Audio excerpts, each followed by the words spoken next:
ಇಂದೇ ಡೌನ್ಲೋಡ್ ಮಾಡಿ ಮತ್ತು ನಿಮ್ಮ ನೆಚ್ಚಿನ ಶೋಗಳನ್ನು ಆನಂದಿಸಿ.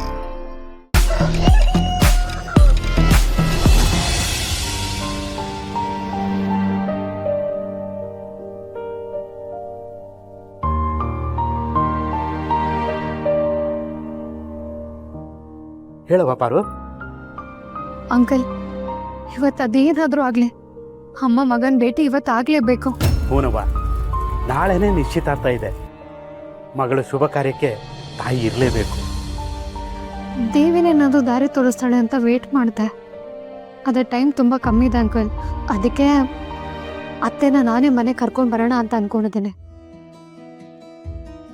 ಅತ್ತೆ ನಮ್ಮ ಮನೆಗೆ ಬಲ್ಗಾಲಿಟ್ಟು ಒಳಗೆ ಬರಲಿ, ಮುಂದಿಂದು ಆಮೇಲೆ ನೋಡ್ಕೊಂಡ್ರೆ ಆಯ್ತಲ್ವಾ?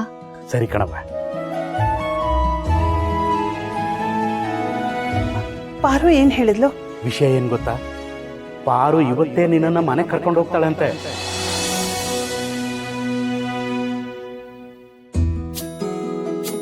ಮಾದಪ್ಪ, ಇಷ್ಟು ವರ್ಷದ ಹರಕೆ ಹೀಗಿಡೇರ್ತು. ಎಲ್ಲ ಮಕ್ಕಳ ಒಂದೇ.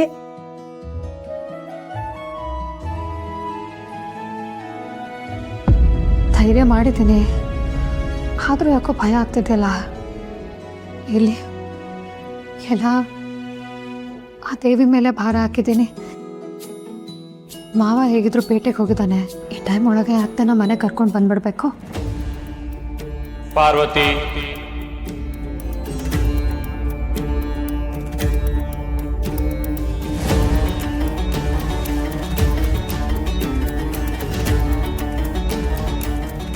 ನಾನು ಇವ್ರಿಗೆ ಗೊತ್ತಾ? ನೀನು ಗೊತ್ತು, ನೀನು ಮಾಡಕ್ ಹೊರಟಿರೋ ಕೆಲಸದ ಬಗ್ಗೆನೂ ಗೊತ್ತು.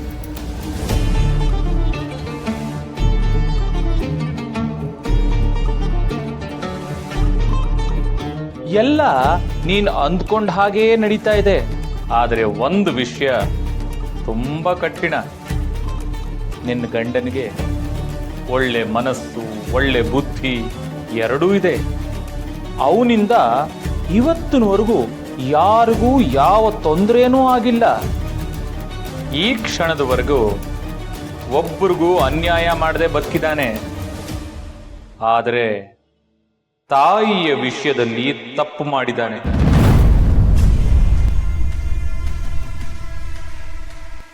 ಇದೆಲ್ಲ ನಿಮಗೆ ಹೇಗೆ ಗೊತ್ತು? ಹೇಗೆ ಗೊತ್ತು ಅನ್ನೋ ಪ್ರಶ್ನೆ ನಿನ್ನದು. ಆದರೆ ಈ ಕ್ಷಣಕ್ಕೆ ಅದು ಮುಖ್ಯ ಅಲ್ಲ ತಾಯಿ. ನಿನ್ನ ಗಂಡ ಮಾತೃ ನಿಂದನೆ ಮಾಡಿದ್ದಾನೆ, ಅದು ತಪ್ಪಲ್ವಾ? ಮಾತ್ರ ನಿಂದನೆ ತಪ್ಪೆ ಸ್ವಾಮಿ.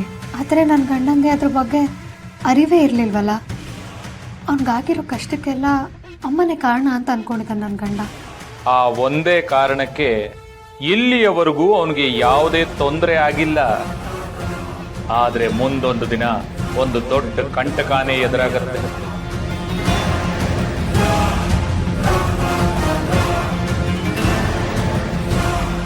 ತಾಯಿ ಬಗ್ಗೆ ಅವನ ಬಾಯಿಂದ ಹೊರಗೆ ಬಿದ್ದಿರೋ ಪದಗಳು ಕರಗಿ ಹೋಗಬಹುದು. ಆದರೆ ಆ ಕೋಪ ಏನಾದರೂ ಕೈಯಿನವರೆಗೂ ಇಳಿದ್ರೆ ಅದು ಕ್ಷಮಿಸಲಾಗದ ಪಾಪ, ಬ್ರಹ್ಮ ಹತ್ಯಾ ದೋಷ.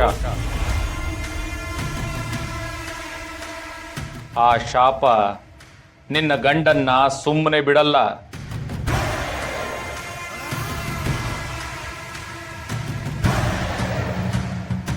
ಶಿವುಯಿಂದ ಅವನ ತಾಯಿಗೆ ಒಂದು ಸಣ್ಣ ತೊಂದರೆ ಆದರೂ ಸ್ವತಃ ಮಾ ಕಾಳವ್ವನೇ ಅವನನ್ನ ಕ್ಷಮಿಸಲ್ಲ.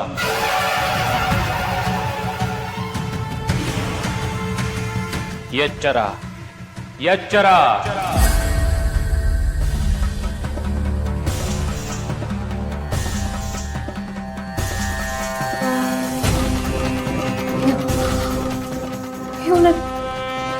ನಾನು ಏನು ಮಾಡಲಿ ಈಗ?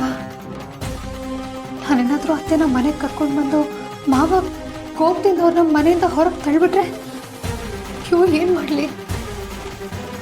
ಸ್ವಾಮಿಗಳು ಬೇರೆ ಬ್ರಹ್ಮ ಹತ್ಯೆ ದೋಷ ಅಂತ ಹೇಳಿದ್ರು.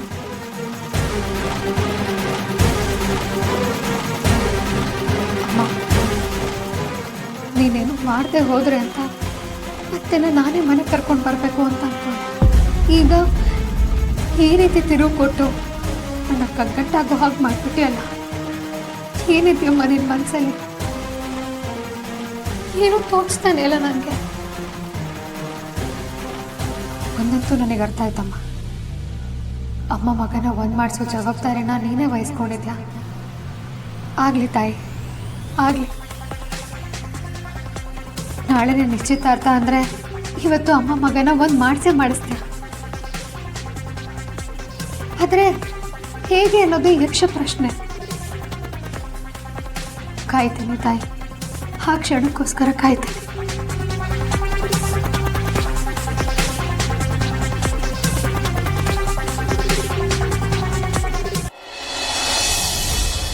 ಎಷ್ಟೋ ವರ್ಷ ಆದ್ಮೇಲೆ ಕಣ್ಣಿಗೆ ಕಾಣಿಸ್ಕೊಂಡಿದ್ದೀರಲ್ಲ ದೇವರು, ನನ್ನ ಮೊಮ್ಮಕ್ಕಳನ್ನ ಕರಿತೀನಿ ರೀ. ಏನಾಗ ಸೋಮ ಬರ್ರೋ, ನಿಮ್ ತಾತ ಬಂದಿರ ಬರ್ರೋ.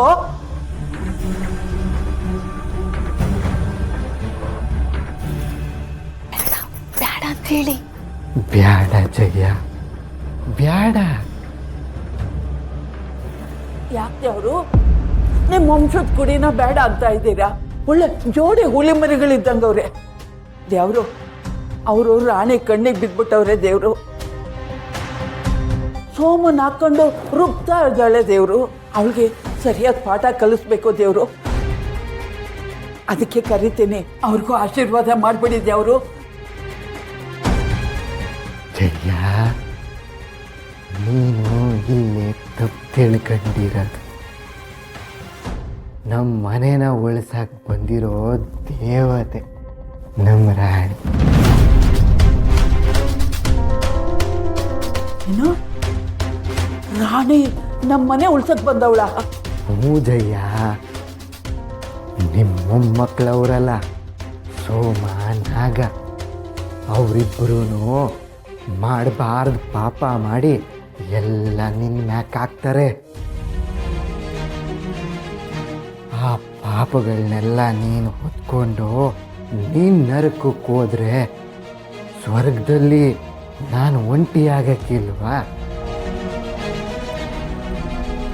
ಬಿಡ್ತು ಅನ್ನೋದು ಯಾವುದು? ನಾನು ಸೊತ್ತು ಸ್ವರ್ಗಕ್ಕೆ ಬರಬೇಕು, ನಿಮ್ಮ ಜೊತೆಗಿರ್ಬೇಕು. ಅದಕ್ಕೆ ಏನು ಮಾಡಬೇಕು ಹೇಳಿದೆ ಅವರು? ರಾಣಿ ಮನು ಅಮ್ಮನ್ನು ಚೆನ್ನಾಗಿ ನೋಡ್ಕೊಬೇಕು.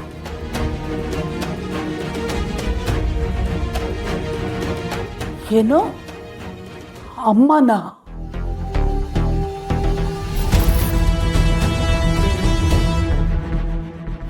ಅಯ್ಯೋ ದೊರೆ, ಯಾಕೆ ಹಿಂಗೆ ಹೇಳಕ್ ಹೋದ್ರಿ?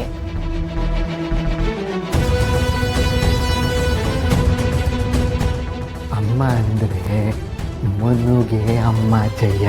ನಮ್ಮ ಮನೆ ದೀಪ ಅಣ್ಣಯ್ಯ, ನಮ್ಮೊಡಲ ಜೀವ ಅಣ್ಣ.